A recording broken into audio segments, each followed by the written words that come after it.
Hey y'all, it's Heel Heat time. Hi everybody and welcome to Heel Heat. My name is George Coles and this is another episode of It Came From the Network. Now if you haven't seen these before, basically it's everything from the weird, the wacky, the obscure, and the bad of professional wrestling that can be found on the WWE Network. Basically I'll go in there, find something strange, and review it. And we definitely got one that fits the bill. A Tuesday night pay-per-view called This Tuesday in Texas from way back in 1991, put out by the WWF as a reaction to Ric Flair and Undertaker double-teaming and cheating Hulk Hogan, costing him the belt with Undertaker getting his first title run. Jack Tunney, the commissioner, sanctioned a pay-per-view for that Tuesday in Texas. Just as it says, a Tuesday night pay-per-view. Kind of weird, kind of strange. Why it's on here. Then we got the first match of the night, the Intercontinental Champion, Bret the Hitman Hart versus Skinner. Now, again, this is one of the reasons I wanted to review this, is some of the gimmicks that were being used at the time. We had a guy like Skinner, who, if you don't know, is a fantastic wrestler by the name of Steve Kern. Wrestled for many years in Florida, all through the Crockett promotions as half of the Fabulous Ones with Stan Lane, and on his own quite a prolific career. At this time his career was starting to wind down. They bring him into WWE as Skinner, basically a Florida redneck from the Everglades, which he chewed tobacco in the ring, he wore his gator boots, he brought a gator claw. You know, he was your typical, what you would think of, redneck. Kind of like if you've seen the movie Deliverance before, anything else of that nature. Swamp People comes to mind. This match was actually a really solid match. Probably the best match that Steve Kern had in WWE. A great match to start off the show. Bret the Hitman Hart, I think, was at the peak of his wrestling ability when he was the Intercontinental Champion. I think he regressed a bit when he became World Champion. Not that he didn't have great matches, I just think he had better matches as the Intercontinental Champion, in my opinion. At this point, from about 89 to about 93, I think was Bret the Hitman Hart's absolute peak. He was one of the best wrestlers in the world, and a guy that was bound for superstardom, and everybody knew it. Of course, Bret the Hitman Hart wins, because nobody remembers a Skinner Intercontinental title run. Leads us into our next match, a grudge match. Jake the Snake Roberts versus Randy the Macho Man Savage. Now, the build-up was during Savage's wedding. Jake sent a present in the way of a snake. Then he also attacked Savage with a cobra that bit him on the arm. And led up to this match, where Jack Tunney, the president of the WWE at the time, banned all snakes from ringside. Savage picks up the win, but the win's not enough. He goes to attack Jake after the match. The referee tries to take the belt from him, which leads to a Jake Roberts beatdown on Randy Macho Man Savage. Hits him with 3 DDTs, which at the time would pretty much is the equivalent of shooting him 3 times. Brings in Elizabeth to try to stop what was going on. He smacks her in the face, thus furthering and intensifying what was already an intense feud.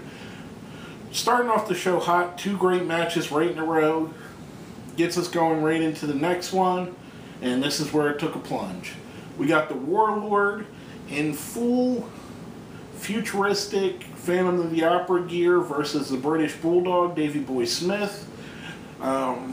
This was a roided up mess. I mean, these guys... This was when Davey Boy started really to bulk up big, and Warlord was always a bulked up mess. They hit it well in his team with the Barbarian. Barbarian, excellent worker. Warlord was okay, but these two just didn't mesh with each other. It was two bulls just hammering at each other, and it didn't work out well. Bulldog obviously picks up the win. Not a great match. The only good thing about it is we got to see our friend Harvey Whippleman as the manager of Warlord, who I think is a very underrated manager. But again, along the lines of what we were talking about with Skinner, here you had a guy in the Warlord that came from the Powers of Pain, and they give him a half silver mask, shiny football pads, shiny black football pads, and change his gimmick to a futuristic Phantom of the Opera, which is the theme coming up for our next match.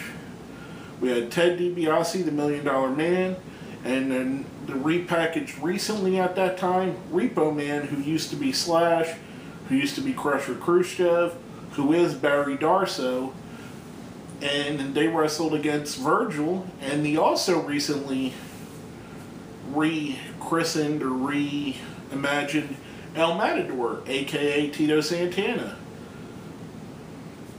Kind of a weird little throwaway match. It was part of the DiBiase Virgil feud. They put in El Matador and the Repo Man just because at that time DiBiase hired the Repo Man to get his $1 Million Championship back from Virgil. And again, just to point out, here we have it again. Repo Man, El Matador, two good wrestlers, stuck in crappy gimmicks at the time. Same with the Warlord, same with Skinner. Just a way to tell you what the time was about. This was the semi-main event, and it was an okay match. I mean, they carried it. I mean, if you look at the match, you got two guys, Tito Santana and Ted DiBiase, that you could throw in and they'll carry any match to be decent. So it ended up being decent. The heels win, DiBiase and the Repo Man, which leads us right in to our main event. The rematch of the decade, century, whatever, at that time. The very young Undertaker versus Hollywood Hulk, or at that time just the immortal Hulk Hogan, where some of the great talk on commentary between Bobby Heenan and Gorilla Monsoon really made this match. It was, is this going to be the end of Hulk Hogan and the beginning of the reign of The Undertaker, who was already the world champion for 4 days at that point, or is Hulk Hogan going to get back to where he belongs? As per stipulation, Jack Tunney, who played a big part in this pay-per-view, sat outside the ring to stop any interference. Of course, Ric Flair runs down, him and Tunney get in a skirmish. Hogan hits Flair with a chair, which is really weird. That's, if you remember, on the Survivor Series, Flair put the chair down for Hogan to get Tombstone on, and that's how he lost to The Undertaker, thus facilitating this match. Starts to get clusterfucky, the ref bumps. Hogan grabs the urn from Paul Bearer, dumps some ashes in his hand and throws it in Taker's face, and wins with the roll-up. Kind of weird. If you look back, and I really started thinking about this when I look back, there's a lot of matches that Hogan cheats to win, and this is one of them. He was in full face mode, but he cheated to win this match. I know that Taker had tried to cheat before him, but that's not, you know, the real American way, is the way, as we would see. This was the beginning of The Undertaker when he was still the indestructible zombie character, kind of, where anything you would do to him wouldn't really hurt him. He'd sit up from everything. And at one point, I thought it was funny, Bobby the Brain Heenan says, "You're seeing the beginning of what's going to be a long, successful career," and who would have known how right he would have been. I mean, The Undertaker was a character that should have lasted 2 to 3 years, and now this was a year into his WWF run. Now we're talking about 22 years after that, or 23 years after that, the guy's still there, still one of the dominant forces, still the biggest seller for WrestleMania, still one of the biggest stars of wrestling that WWE's ever produced. I mean, how right was Bobby Heenan at the time? Which reminds me, great commentary team. Heenan and Monsoon, top notch in my opinion. Ric Flair didn't really have anything involved in this other than being there. But that's what we had. We had an hour and a half pay-per-view, 5 short matches, strangely on a Tuesday. We're going to go right into our ratings. Now, if you've seen our shows before, you know we had a 1 to 5 scale. 1 being the worst, 5 being the best. 1's a Gobbledygooker, 2's a Renegade, 3's a Hurricane Helms, 4's a Goldust, and 5 is a Kane. I'm going to give the show a 5 at Kane. There was a lot I enjoyed. Heart, versus Skinner was enjoyable. Savage and Jake Roberts was enjoyable. Taker and Hogan was a good match for what they were at the time. The tag match was good. It wasn't great. The only match I didn't like on the card was Warlord versus the Bulldog, and I could live with that. But other than that, a very solid card from top to bottom. Again, the reason it's on here is because of how odd it was with the odd gimmicks, the odd timing of it being a Tuesday pay-per-view. That's what brings it into our It Came From the Network area. But basically, that's all I have to say about that. My name is George Coles, and this has been another episode of Heel Heat. It Came From the Network.